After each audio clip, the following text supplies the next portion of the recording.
ರಾಮಚಂದ್ರೇಗೌಡರು ಒಬ್ಬ ನಿಷ್ಠ ಪ್ರಾಮಾಣಿಕ ರಾಜಕಾರಣಿ. ನನಗೆ ಬಹಳ ಹತ್ತಿರ ಸಂಬಂಧಿಕರು. ಒಬ್ಬ ಕಾರ್ಪೊರೇಟರ್ ಆಗಿ ಬೆಂಗಳೂರು ನಗರದಲ್ಲಿ ಒಂದು ಸಣ್ಣ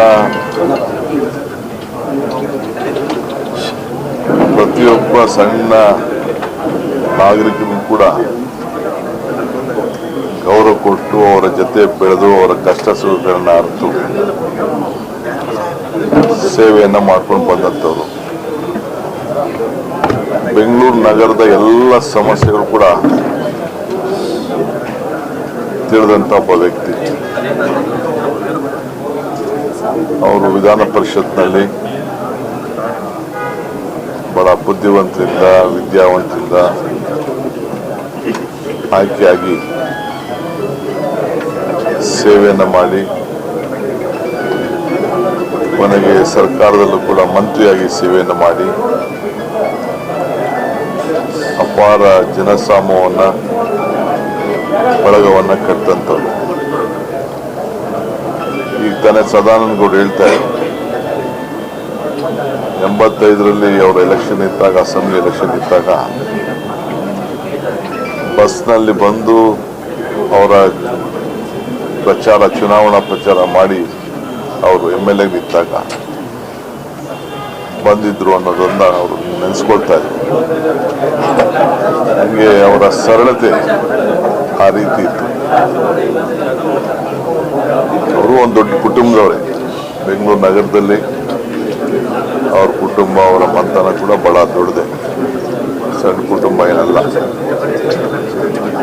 ಅವರ ಬಹಳ ದೊಡ್ಡ ಅಭಿಮಾನ ಬಳಗ ಇದೆ.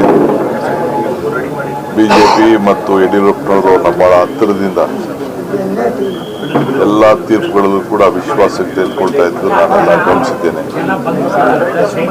ನಮ್ಮ ಹತ್ರ ಅನೇಕ ವಿಚಾರಗಳನ್ನು ಕೂಡ ಅವರು ಚರ್ಚೆ ಮಾಡ್ತಾ ಇದ್ರು. ನನ್ನ ಪ್ರಮಾಣ ವಚನ ಸ್ವೀಕಾರ ಸಂದರ್ಭದಲ್ಲಿ ಅವರು ಭಾಗವಹಿಸಬೇಕು ಅಂತ ಬಹಳ ಮನಸ್ಸಿನಲ್ಲಿ ಆತಂಕ ಇತ್ತು. ನನ್ನ ವೀಲ್ ಚೇರಲ್ಲಾದರೂ ಕರ್ಕೊಂಡು ಹೋಗ್ರು ಅಂತ ಅಂದ್ಬಿಟ್ಟು ಎಲ್ಲ ನಮ್ಮ ನೆಂಟರುಗಳಿಗೆಲ್ಲ ಕೇಳಿದ್ರು. ನಾನು 2 ದಿನದಿಂದ ಅವ್ರನ್ನ ಭೇಟಿ ಮಾಡಬೇಕು ಅಂತೇಳಿ ಪ್ರಯತ್ನ ಮಾಡಿದೆ. ಆದರೆ ವಿಧಿ ಯಾರ್ದು ಅಲ್ಲ. ಸೊ ಕೊನೆ ದಿನಗಳಲ್ಲಿ ಅವ್ರ ಹತ್ರ ಮಾತಾಡಬೇಕು ಅಂತ ನನಗೆ ಭಾಳ ಆಸೆ ತಾವುಕ ಎಲ್ಲ ಇತ್ತು. ಅದಾಗಲಿಲ್ಲ. ಇವತ್ತು ನಾನು ಅವರ ಸರ್ಕಾರದ ಗೌರವದೊಂದಿಗೆ ನಾವು ಅವ್ರಿಗೆ ಭೇಟಿ ಮಾಡುವಂಥ ಒಂದು ಸಂದರ್ಭದಲ್ಲಿ ನಾನು ನಿಂತಿದ್ದೇನೆ. ದೊಡ್ಡ ಕುಟುಂಬ ಅವ್ರದ್ದು, ದೊಡ್ಡ ಅಭಿಮಾನಿ ಬಳಗ. ಯಾವುದೇ ಪಕ್ಷದಲ್ಲಿ ನಿಷ್ಠುರವಾಗಿ, ನೇರವಾಗಿ, ನೀತಿ ಮೇಲೆ, ಸಿದ್ಧಾಂತದ ಬಗ್ಗೆ ರಾಜಕಾರಣ ಮಾಡ್ತಿದ್ದವರು. ಯಾರನ್ನೂ ಕೂಡ ವೈಯಕ್ತಿಕವಾಗಿ ದೇಶ ದ್ವೇಷ ಗಮನದಲ್ಲಿ ಇಟ್ಕೊಳ್ಳದೆ ಯಾರನ್ನೂ ಕೂಡ ಏನು ಅವರ ಮನಸ್ಸಿಗೆ ಬರ್ತದೆ ಸಮಾಜದ ಹಿತಕ್ಕೆ ಮಾತಾಡ್ತಿದ್ದನ್ನು ನಾವೆಲ್ಲ ನೋಡಿದ್ದೇವೆ. ವಿಶೇಷವಾಗಿ ಅವರು ವಿಧಾನ ಪರಿಷತ್ನಲ್ಲಿ ಪ್ರತಿಯೊಂದು ಭಾಷಣಗೂ ಕೂಡ ನಮ್ಮ ಯುವ ಪೀಳಿಗೆಗೆ ಒಂದು ದೊಡ್ಡ ಮಾರ್ಗದರ್ಶನ. ಅವರು ಅವರ ಚೌಕಟ್ಟು ಬಿಟ್ಟು ಎಲ್ಲೂ ಕೂಡ ಯಾವ ಮಾತು ಕೂಡ ಎಲ್ಲೂ ಆಡ್ತಿರ್ಲಿಲ್ಲ. ಅಂತ ಸರಳ ಸಜ್ಜನಿಕೆಯ ರಾಜಕಾರಣಿ ಇವತ್ತು ನಮ್ಮ ಜೊತೆಗಿಲ್ಲ. ಸರ್ಕಾರ ಅವ್ರ ಕುಟುಂಬಕ್ಕೆ ಮತ್ತು ಅವರೆಲ್ಲ ಅಭಿಮಾನಿಗಳಿಗೆ ಭಾಳ ದುಃಖದಲ್ಲಿ ನಾವು ಕೂಡ ಭಾಗಿಯಾಗಿದ್ದೇವೆ.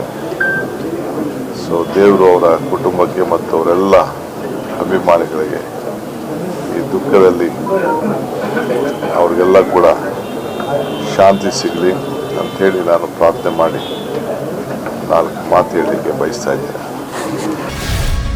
ಗ್ಯಾರಂಟಿ ನ್ಯೂಸ್, ಸುದ್ದಿ ಖಚಿತ, ನ್ಯಾಯ ನಿಶ್ಚಿತ.